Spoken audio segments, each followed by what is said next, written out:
Start more US based ఈ learning platform. మీరు కూడా స్లాట్ బుక్ చేసుకోవాలంటే ఈ నెంబర్కి కాల్ చేయండి. నమస్తే, వెల్కమ్ టు సుమన్ టీవీ. నేను విష్ణు. ప్రస్తుతంతో పాటు సీనియర్ ఫినాన్స్ ప్రొఫెషనల్ గిరిబాబు గారు ఉన్నారు. వారితో మాట్లాడదాం. సార్ నమస్తే. గిరిబాబు గారు నమస్తే అండి. సార్, గిరిబాబు గారు, రీసెంట్గా ఒక ఫినాన్షియల్ మ్యాగజైన్లో నేను ఒక మనీ రూల్ ఒకటి చదివాను. రూల్ ఆఫ్ 50-30-20 అంట. సో ఏంటి అసలు ఈ 50-30-20 రూల్ అంటే?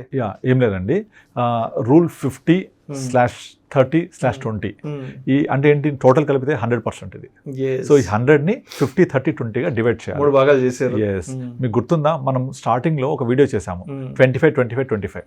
ఇది ఏంటి అంటే, మన జీవిత కాలాన్ని ఒక మనిషి జీవించే కాలం ఎఫిషియెంట్ గా 75 years అనుకుంటే, ఫస్ట్ 25 years ఏమో విద్యార్థి దశ, ఉద్యోగ దశ, ప్రారంభం. అప్పుడు పేరెంట్స్ హెల్ప్ చేస్తారు. సెకండ్ 25 మిడిల్ ఏజ్ అంటే మనము సంపాదించే ఉద్యోగ దశ. మూడోది వచ్చేసి third 25 which starts from 51 to 75. ఈ దశ రిటైర్మెంట్ దశ. మనకు డబ్బులు సంపాదించడానికి టైం అయిపోతుంది, మనకు రిటర్న్ రావాలి అనేది చెప్పుకున్నాం కదా. సేమ్ అలాగే 50-30-20. ఇప్పుడు 25-25-25కి ఇంప్లిమెంట్ చేయడానికి ఎక్కడైతే మిడిల్ 25లో మనం సంపాదించేటప్పుడు సేవింగ్ చేయాలని మాట్లాడుతున్నామో, ఆ సేవింగ్స్ చేసే వాళ్లకు ఉపయోగపడే ఒక రూల్ ఇది 50-30-20. అంటే ఏంటంటే, ఒక వ్యక్తి 20 సంవత్సరాల తర్వాత ఉద్యోగంలో చేరాడు అనుకుంటే, అతనికి ఒక 100 రూపీస్ జీతం వచ్చింది అనుకుంటే, అందులో నుంచి 50% ఏమో బేసిక్ నీడ్స్ ఖర్చు పెట్టుకోవాలి. Basic needs. 30% ఏమో వాంట్స్ అండ్ డిజైర్స్ అంటే లైఫ్ స్టైల్ ఎక్స్పెన్సెస్. 20% ఏమో సేవింగ్స్ ఫర్ ఫ్యూచర్.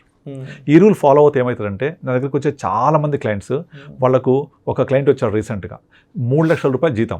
నేను ఒక 10,000 రూపాయలు ఎస్ఐపి చేయండి, 15,000 చేయండి, బాగుంటుంది అంటే, అబ్బాయి అక్కడెక్కడ అంతే ఎక్కడ డబ్బులు లేవు నా దగ్గర, 3 లక్షలు జీతం వస్తూ కూడా, ఎందుకంటే 1,70,000 రూపాయలు నాకు ఈఎంఐ వెళ్ళిపోతుంది. మిగతా 2 పిల్లలకి స్కూల్స్కి నేను సంవత్సరానికి ఒక్కొక్క పాపకి సంవత్సరానికి 3 lakhs కట్టాలి, 6 lakhs అంటే ఇద్దరికి నెలకు 50,000 కట్టాలి. 2 పిల్లలకు 3 lakhs అంటే నెలకంతా 20,000, ఇద్దరికి కలిపి 50,000. అక్కడికి 2,20,000 అయిపోయాయి. సర్వెంట్ మెయిడ్, మెయింటెనెన్స్ అంతా కలిపి ఒక 20-30,000 అయిపోతుంది. 2.5 lakh. మిగతా 50,000 నాకు day to day expenses, car expenses అంతా పోతుంది. అంటే 10,000 తీయడం కూడా ఇబ్బంది అవుతుంది తనకి. అంటే నెలకి 3 లక్షలు సంపాదించే వాళ్ళు కూడా ఒక 10,000 రూపాయలు ఇన్వెస్ట్ చేయడమో లేదంటే సేవ్ చేసే లేదు. కారణం ఏంటంటే, వాళ్ళకున్న ఎక్స్పెన్సెస్ని ఎలా బ్యాలెన్స్ చేయాలి, నాకు రేపు ఫ్యూచర్ ఏంటి, పిల్లల ఎడ్యుకేషన్ ఇప్పుడే ఇంత ఖర్చు పెడితే రేపు పొద్దున వచ్చే అవసరాలకు నేను ఎక్కడి నుంచి తేవాలి అనే మినిమం రెస్పాన్సిబుల్గా కూడా ఆలోచించట్లేదు. అంటే ఈ లెక్కన అసలు 30-40 వేలు వచ్చే వాళ్ళు ఏం చేయాలో అసలు exactly. At the same time ఒక వ్యక్తి 50,000 జీతం వచ్చి అతను కనుక ఒక 10,000 మంత్లీ సేవ్ చేయగలిగితే, ఇద్దరిలో ఎవరు రిచ్ అని చెప్పొచ్చు మనం? 50,000 వచ్చే అతను సేవింగ్ స్టార్ట్ చేసేసాడు కదా. You will become rich only when you save money today and ఫ్యూచర్ల కోసం. యాక్చువల్గా మనము రిచ్ అనేది not in a looking, behaving. అంటే మనం చూడడానికి రిచ్ కాదు, మనము మన బిహేవియర్లో రిచ్నెస్ ఉండాలి. అంటే బిహేవియర్ అంటే ఏంటి, నేను ఎంత ఇప్పుడు సేవ్ చేస్తే ఫ్యూచర్లో నాకు ఎంత డబ్బులు వస్తాయి, ఆ వచ్చే డబ్బులు ఫ్యూచర్ నాకు ఎలా ఉపయోగపడతాయి, నా గోల్స్ ఎలా రీచ్ అవుతాము అని కనుక ప్లాన్ చేసుకొని ఆ గోల్స్ రీచ్ అవ్వగలిగి పర్ఫెక్ట్గా రిటైర్మెంట్ ప్లానింగ్ చేసుకోగలిగితే he can be called a rich. So don't look rich, live rich. That is important. అది జరగాలి అంటే 3 లక్షల జీతం వచ్చి ఒక పెద్ద హౌస్లో ఉండి ఈఎంఐ, స్కూల్ ఫీజు, మెయింటెనెన్స్, తర్వాత బేసిక్ నీడ్స్కి వెళ్ళిపోతే ఇంకా ఇలాంటి రూల్స్ అని ఎక్కడ పనికొస్తే వాళ్ళకు? సో అందుకనే ఇట్లా విషయస్ సర్కిల్లోకి వెళ్లకుండా ప్రతి ఒక్కళ్ళు కూడా మనం ఫస్ట్ చెప్పుకున్న 25-25-25 రూల్ని ఇంప్లిమెంట్ చేస్తూ ఇలా వాళ్ళ యొక్క ఉద్యోగ దశ స్టార్ట్ అవ్వగానే 50-30-20లో కనుక స్టార్ట్ చేసుకుంటే పర్ఫెక్ట్ ఉంటుంది. అదేంటో చెప్తాను ఇప్పుడు.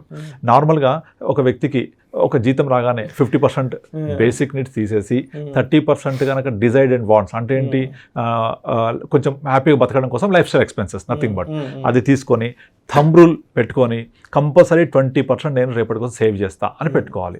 అలా సేవ్ చేస్తూ వెళ్ళిపోవాలి. అలా వెళ్ళిపోతూ ఉంటే ఈ మొదట మనం పెట్టే 20% ఏదైతే అమౌంట్ ఉంటుందో, ఈ 20% ఒక 25 years తర్వాత అంటే 50లోకి వెళ్ళినప్పుడు చాలా మంచి వెల్త్ క్రియేట్ అయ్యి ఈ 20 బికమ్ యువర్ 100 రూపీస్. మళ్ళీ మీకు 100 లాగా తిరిగి వస్తాయి అవి. సో అలా కనుక చేస్తున్నప్పుడు ఇలా మనకు ఇంత జీతం వచ్చింది, ఒక బడ్జెట్ ప్లాన్ చేసుకోవాలి, 50% ఇక్కడ స్పెండ్ చేయాలి, 30% దీనికోసం స్పెండ్ చేయాలి, 20 సేవింగ్స్ కోసం ఫ్యూచర్ కోసం స్పెండ్ చేయాలి కనుక చేస్తే ఈ పెరిగి పెరిగి పెరిగి మనకు ఒక మంచి కార్పస్ తయారవుతుంది. ఇక్కడ జరిగే మిస్టేక్ ఏంటి, ఫస్ట్ చాలామంది బేసిక్ నీడ్స్ మీద ఎక్కువ ఫోకస్ చేసేసి ఏం చేస్తారు, వాటిని తగ్గించేస్తారు. రిమైనింగ్ మిగిల్చినంత ఏం చేస్తారంటే సెకండ్ 30లో స్పెండ్ చేసేస్తారు. అంటే వాంట్స్ అండ్ డిజైర్స్ కోసం, లగ్జరీస్ కోసం అక్కడ స్పెండింగ్ ఎక్కువైపోతుంది. ఎక్కువైపోయేసరికి ఇక చివరకు ఏం మిగలదుగా.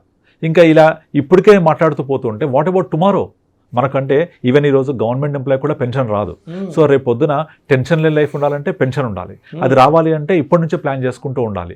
అండ్ ఇప్పుడు ఇంకోటి ఏం చేస్తుంటారు, చాలామంది ఉద్యోగస్తులు ఐటీ సాఫ్ట్వేర్ ఉండేవాళ్ళు కానీ మేము 50 తర్వాత ఉద్యోగం చేయలేము, ఇప్పటికే ఇదైపోతున్నాము, కూర్చొని చేసే అప్పటికి సెడెంటరీ లైఫ్ అయిపోతుంది, నాకు పొట్ట పెరిగిపోతుంది, స్పాండిలైటిస్ వస్తుంది, చాలామంది ప్రాబ్లమ్స్ ఫేస్ చేస్తున్నారు. సో ఎవరికి అడిగినా 40-45 తర్వాత మేము మా ఉద్యోగ జీవితాన్ని విరమించేస్తామని చెప్తున్నారే కానీ ఎవరికి ప్లానింగ్ లేదు. వాళ్ళ కోసం ఇది పర్ఫెక్ట్ సూటబుల్ ప్లాన్. రిటైర్ వచ్చిన తర్వాత ఇంప్లిమెంటేషన్ ఏంటనేది లేదు. ఎగ్జాక్ట్లీ. యాక్చువల్లీ చాలా మందికి నేను 40కి రిటైర్ అవుతా 40 రిటైర్ అని చెప్తున్నారే కానీ తర్వాత ఏం చేయాలి, ఎలా చేయాలి, ఎలా బతకాలనే ప్లానింగ్ లేదు. If you don't have plan you are planning for failure. అలా కాకుండా మీరు ఈ 50-30-20 రూల్ ఫాలో అవుతూ డెఫినెట్లీ డే 1 నుంచే ప్లాన్ చేసుకోవాలి. ప్లాన్ చేసుకొని నాకు 50% ఇక్కడ బడ్జెట్ వెళ్ళిపోవాలి, 30% వాంట్ డిజైర్ వెళ్ళిపోవాలి, 20% వచ్చేసి నాకు ఈ సేవింగ్స్కి వెళ్ళిపోవాలని చేసినప్పుడు ఈ సేవింగ్స్ ఎక్కడ చేయాలి? మళ్ళీ నెక్స్ట్ క్వశ్చన్. ఈ సేవింగ్స్ ఊరికే సేవింగ్స్ డిపాజిట్ సేవింగ్స్ బ్యాంక్లోనో పోస్ట్ ఆఫీస్లో చేస్తే అది కాంపౌండ్ అవ్వదు. అదేమవుతుందంటే మనకు కాంపౌండ్ అవ్వకపోగా ఇన్ఫ్లేషన్ తినేస్తుంది, ఎరోడ్ అయిపోతుంది, వెల్త్ క్రియేట్ కాదు. కనుక మనము ఊరికే రూల్ ఫాలో అవ్వడమే కాకుండా ప్రాపర్గా కూడా ఫాలో అవ్వాలి. అలా ప్రాపర్గా ఫాలో అయినప్పుడు ఈ 20%ని కాంపౌండింగ్ ఫ్యాక్టర్ అయ్యేది ఎక్కడ అంటే ఈ రోజుల్లో మ్యూచువల్ ఫండ్స్లో అది పాసిబిలిటీ ఎక్కువ ఉంటుంది. సో మ్యూచువల్ ఫండ్లో 20% అంటే 1 లక్ష జీతం వస్తే థంబ్ రూల్ 15,000 నుంచి 20,000 మినిమం, అంటే యూ హ్యావ్ టు రీచ్ 20,000 ఇలా పెట్టుకోవాలి. ఈ పెట్టుకుని రూల్ ఇట్లాగే ఫాలో అవ్వాలంటే కాదు, దీన్ని మార్చుకుంటూ కూడా ఉండాలి కొంచెం. ఎట్లా ఇనీషియల్ పీరియడ్లో మనకు 1 lakh జీతం ఉందనుకుందాం, ఇది ఫాలో అవుతున్నాం, రేపు పొద్దున మన శాలరీ పెరుగుతుంది. శాలరీ పెరిగినప్పుడు మన బేసిక్ ఎక్స్పెన్స్ అనేవి పెద్దగా మార్పు ఉండదు. మేజర్ డిఫరెన్స్ అంతా కూడా మిడిల్ ఈ వాంట్స్ డిజైర్లోనే ఎక్కువ డిఫరెన్స్ వస్తూ ఉంటుంది. ఆ వాంట్స్ డిజైర్స్ని కొంచెం తగ్గించుకొని సేవింగ్స్ పెంచుకుంటూ ఉండాలి. అంటే 1 లక్ష వచ్చిన వాళ్ళకు బేసిక్ ఎక్స్పెన్స్ 50,000 ఉంటాయి, అదే 2 లక్షలు వచ్చిన వాళ్ళకు కూడా బేసిక్ ఎక్స్పెన్స్ మహా అయితే బేసిక్ ఎక్స్పెన్సెస్ 50,000-60,000 మించి ఉండవు. సో అలాంటప్పుడు ఏం చేయాలి, మనము ఈ బేసిక్ ఎక్స్పెన్స్ని ఒక రేంజ్లో, అంటే బేసిక్ ఎక్స్పెన్స్ అంటే మెయిన్గా ఫుడ్, గ్రాసరీస్, రెంటల్ ఎక్స్పెన్సెస్, తర్వాత మ్యాండేటరీ ఈఎంఐస్ ఇలాంటివి అనమాట. దాని తర్వాత దాన్ని ఎలాగూ మనం స్క్వీజ్ చేసుకొని ఎక్కడైతే మన సేవింగ్స్ జరుగుతుందో దాన్ని అంతా కూడా ఇన్వెస్ట్మెంట్లోకి మలచాలి. ఆ ఇన్వెస్ట్మెంట్కి మలిస్తే ఆ 20% పెరిగి పెద్దదై కాంపౌండింగ్ ఫ్యాక్టర్ ద్వారా మీకు ఎనార్మస్ వెల్త్ క్రియేట్ అవుతుంది. ఇమాజిన్ మీ 50 సంవత్సరాల వయసు ఉండే అప్పటి వరకల్లా మీ దగ్గర పోర్ట్ఫోలియో ఒక 5 కోట్లు ఉందనుకోండి. 5 కోట్లు ఉంది అంటే ఎంత కంఫర్ట్ ఉంటారు మీరు. ఈ 5 కోట్లు అనేది చాలామంది ఏం చేస్తారంటే ఒక ఇల్లు కొనేస్తే అయిపోతుంది, లేదా మా తాతల ఇల్లు, లేదా మా పూర్వీకుల ఇల్లు, లేకపోతే ల్యాండ్, పొలము, స్థలం వస్తుంది అనుకుంటారు. జరుగుతుంది అది. ఒక ఇల్లు స్థిరాస్తి, వాల్యూ ఉంటుంది. కానీ ఆ వాల్యూ అనేది వాల్యూ రూపంలోనే ఉంటుంది. ఆ వాల్యూ మీకు డబ్బులు ఇవ్వదు. మీరు రిటైర్మెంట్ అంటే ఏంటి, పెన్షన్ కావాలి, ఇన్కమ్ కావాలి, అది ఇస్తుందా ఇవ్వదా, that is very very important. ఆస్తి వేరు, మంత్లీ ఇన్కమ్ వేరు. మంత్లీ ఇన్కమ్ వస్తేనే మీరు ఎంత గొప్ప ఆస్తి పరులైనా హ్యాపీ లివింగ్ చేయడానికి అవకాశం ఉంటుంది, హ్యాపీగా లీవ్ చేయడానికి అవకాశం ఉంటుంది అనమాట. కనుక కంపల్సరీ మన సేవింగ్స్ లిక్విడ్ రూపంలో ఉండాలి.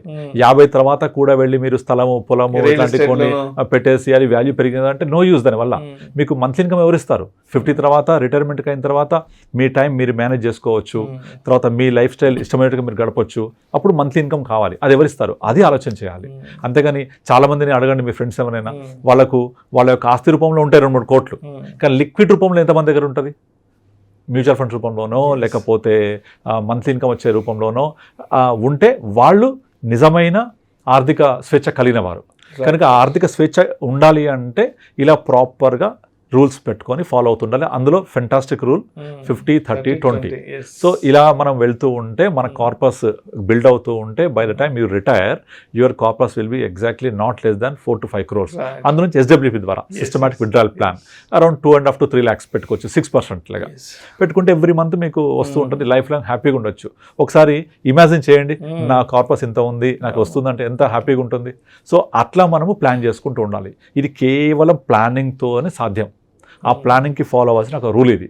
వితౌట్ ప్లాన్ మీరు ఏది కూడా సాధించలేరు. ఆ ప్లాన్ చేసుకొని మనము ఎలా గోల్ రీచ్ అవ్వాలని వెళ్తూ రివ్యూ చేసుకుంటూ వెళ్ళాలి. అలా చేయాలి అంటే మీకు ఫైనాన్షియల్ అడ్వైజర్స్ ఉంటారు, వాళ్ళని కలవచ్చు. They will properly guide you. అలా గైడ్ చేసిన తర్వాత మీకు ప్రాపర్గా ఎగ్జిక్యూట్ అవుతుందా లేదా, రివ్యూ అవుతుందా లేదా, మన గోల్ రీచ్ అవుతున్నామా లేదా అన్నీ చూసుకుంటూ ముందుకెళ్ళచ్చు. Okay, so this is one of the fantastic rule, but everyone should follow this. Thank you so much. Thank you అండి.